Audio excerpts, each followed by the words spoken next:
Chapter 7 simple present tense. मग प्रत्येक ठिकाणी आपण ऐकतोय की simple present tense in second standard, third standard, fourth standard एकच आहे. Not. This is not equal. Why? Because of the toughness of this each and every standard is different as per the age. Okay, standard नुसार तुमचा toughness वाढवलेला आहे. त्यामुळे तुम्हाला basic गोष्टी आल्या तर जेव्हा तुम्ही 10th ला 11th ला जाल तेव्हा तुम्हाला ह्या पूर्ण टेन्स परफेक्टली जमतील. पण त्यासाठी तुम्हाला हे बेस जो आहे तो यायला पाहिजे. चला मग पाहूया यामध्ये काय शिकायचंय. याच्यामध्ये तुम्हाला फर्स्ट सेंटेन्स क्वेश्चन दिलेला आहे. Underline the verb in given sentence.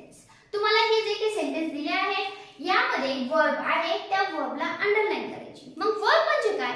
Verb म्हणजे ऍक्शन वर्ड. वर्ब म्हणजे काय? Action word. Suppose play, do, come. Play म्हणजे काय? खेळ, काहीतरी घडतंय. प्ले क्रिया होतीये, डू करतोय, कम येतोय, क्रिया होतीये, याला म्हणायचं वर्ब. याला काय म्हणायचं?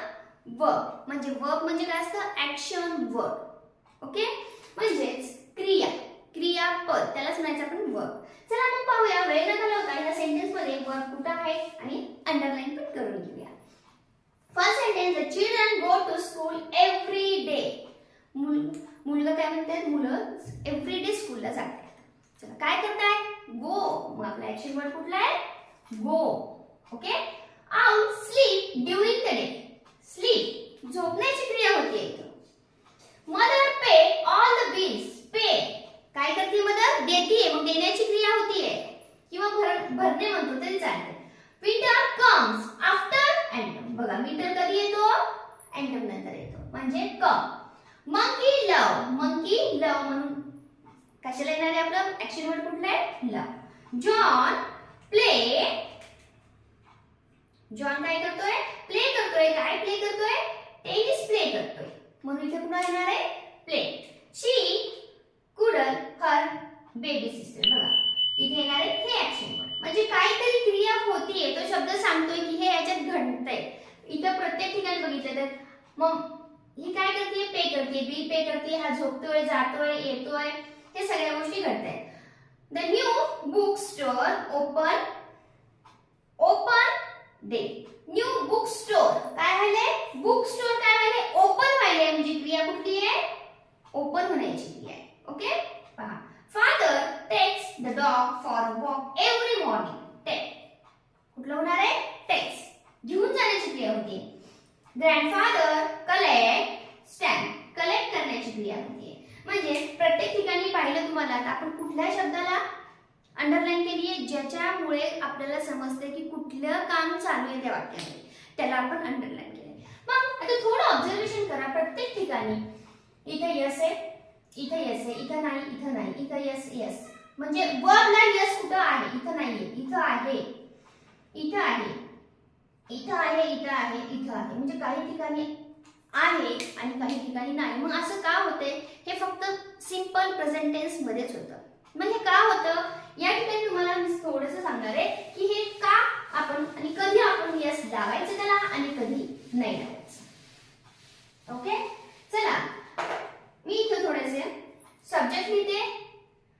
I, he, she, it, you, we, they. आणि एक वर्ड घेते मी तुमच्यासाठी. वर्ड घेणार आहे मी कम किंवा प्ले घ्या, कुठलाही घ्या. आता या ठिकाणी आय कम होऊ शकतं, याला यस लागणार नाही. इथं ही कम्स होणार, इथं यस लागणार. इथं काय होणार आहे? यस लागणार. शी कम्स इथं पण लागणार. इट कम्स इथं लागणार. यू कम इथं नाही लागणार. वी कम इथं पण नाही लागणार आणि दे कम. Then how.